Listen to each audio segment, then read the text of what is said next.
যদি সুযোগ হয় তাহলে শেখ হাসিনার পক্ষেই লড়াই করব। অ্যাটর্নি জেনারেলের যে সাবমিশন সেটা ছিল দীর্ঘ একটা আন্দোলনের, জুলাই আগস্টের আন্দোলনের বর্ণনা। এই বর্ণনার সাথে আমাদের কোনো দ্বিমত নাই। আমার প্রশ্ন হইল যে এইখানে আবেদনকারী মেহেদী হাসান চৌধুরী কতটুকু ইনভলভ, আদৌ ইনভলভ কিনা।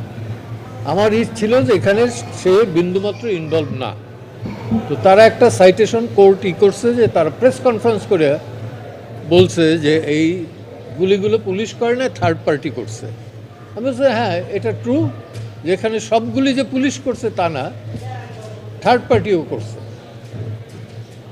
তো এই সমস্ত বিষয় নিয়ে তারা, এবং সে ধরা পড়ছে কোথায়, সরকারের অ্যাটর্নি জেনারেল একটা সাবমিশন ছিল যে ঝিনাইদহ থেকে ভারতে দেশত্যাগের উদ্দেশ্যে ঝিনাইদহ গেছে। তো বললাম যে আমি তো গেছি অন্তত বহুবার, এদের চেয়েও বেশি আমি গেছি, রাত 2টার সময়ও গেছি। তো এই ঝিনাইদহ যাওয়ার অর্থই না যে এটা ভারতে এসে চলে যাবে। তো এই সমস্ত কিছুর পরে কোর্ট বলল, কোর্ট যে আদেশটা দিছে সেই আদেশটা হলো যে তারা সিপি তারা ফাইল করবে উইদিন স্টিপুলেটেড টাইম, অর্থাৎ হাইয়েস্ট 60 ডেজের ভেতরে, এবং সেখানে ফুল হিয়ারিং হবে, তাদের কি বক্তব্য আমাদের কি বক্তব্য দুইটাই। এবং আলটিমেট হাইকোর্টের যে অর্ডার সেটা স্টে করছে। গণগ্রেপ্তার মামলা হলে পরে তো গণমামলা হলে পরে গণগ্রেপ্তার হবে, এবং এর ভিকটিম আমিও ছিলাম, এবং সেটাও বললাম যে আমি ভিকটিম ছিলাম এবং আমি বেল পেয়েছি। এবং সেখানে অ্যাটর্নি জেনারেলের office, particularly additional attorney general mister Abdul Jabbar Bhuiyan, তিনি কোর্টে দাঁড়াই বলছেন যে আমাদের কোনো আপত্তি নেই, অর্থাৎ সরকারের কোনো আপত্তি নেই আমি বেল পেলে পর।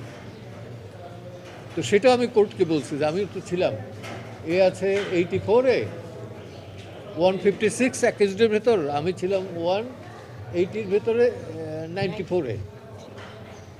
এই হলো পার্থক্য। এখনও যে মামলা কমছে আমি দৃশ্যমান আমার কাছে না, মামলা চলছে গণহারে, এবং একই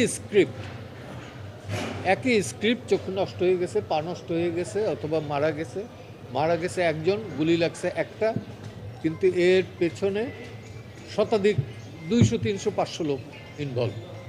এটা ওনারাই ব্যাখ্যা দিতে পারবেন ভালো। আমি যেটা বুঝি যে ডক্টর ইউনূস মিনুয়েল বোধহয় রিয়েলাইজ করছেন যে এই সংশোধন এগুলো করা ঠিক হবে না। উনি গতকালকে আমি একটা সোশ্যাল মিডিয়ার দেখলাম, উনি বলছেন যে রাজনৈতিক দল যদি সংস্কার না চায় তাহলে নির্বাচন দিয়ে আমি চলে যাব।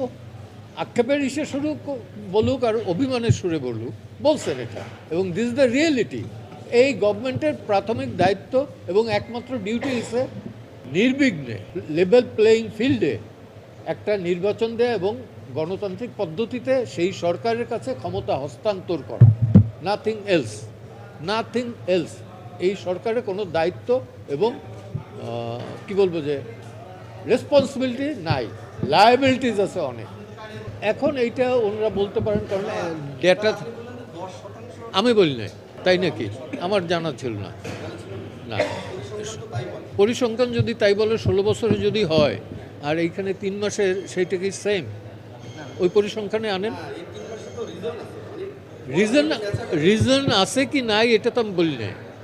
আমি বলছি যে সংখ্যাটা 16 বছরে যা হয়েছে 3 মাসে তুলনামূলকভাবে বেশি হয়েছে। ইয়েস, যদি সুযোগ হয় শেখ হাসিনার পক্ষে করব। একটু ক্লিয়ারলি বললাম যে যদি সুযোগ হয় তাহলে শেখ হাসিনার পক্ষেই লড়াই করব ট্রাইব্যুনাল কেন, সব মামলাতেই।